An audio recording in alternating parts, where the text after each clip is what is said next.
Nitsa Roches felt her best when she was moving. In March 2020, the New Yorker got COVID.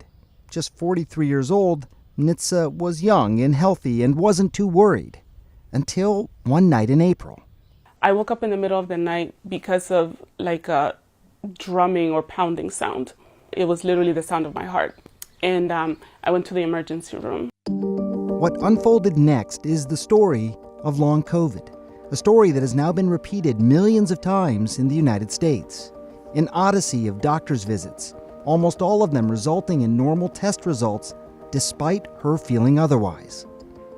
I just had a lot of odd and bizarre symptoms for the next month that got progressively worse and then escalated to tremors. You believe we're dealing with a new sort of disease here?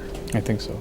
Dr. Zijun Chen is medical director for Mount Sinai Center for Post-COVID Care, the first such center established in the country.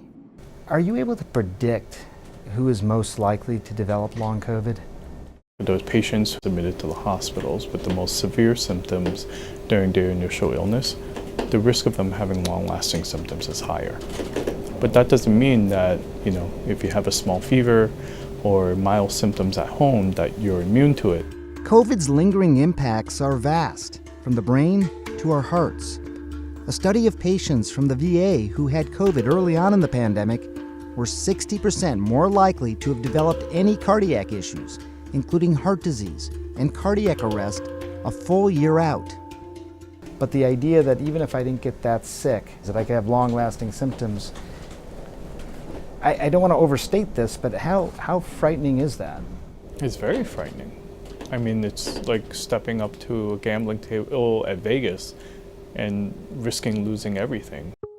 And that's what makes it all the more puzzling. It's not clear who develops long COVID, who recovers, or why it happens in the first place. Best estimates, around 30% of people who had COVID still have symptoms, at least 3 months after infection. I think the thing that surprised us the most is really just the breadth of disease. Like, why so many different symptoms? So far, there are just theories. An overly active immune system still trying to fight the virus despite not being infected anymore. Or perhaps bits of the virus still hidden in our bodies.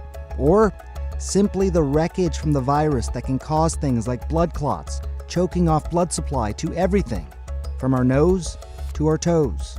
I had all of these bizarre symptoms, including trembling legs and arms, could not move my legs. I started walking with a cane. She saw multiple neurologists and cardiologists, dozens of visits with everyone, trying to address a specific organ of her body. None of it really made a difference until she got to Mount Sinai, a place she says finally focused on her as a whole patient. Instead of being dismissed, my doctor actually could finish sentences for me on how the symptoms were affecting me. Even here, though, there are no easy answers, and long COVID does remain a mystery. For Nitsa, she did find some relief with steroids and over a year's worth of physical therapy. She still has brain fog at times, and her movement is still limited. But she's back to work, and on her feet. I can exercise compared to a year ago. I would say I'm running a marathon right now. Dr. Sanjay Gupta, CNN, New York.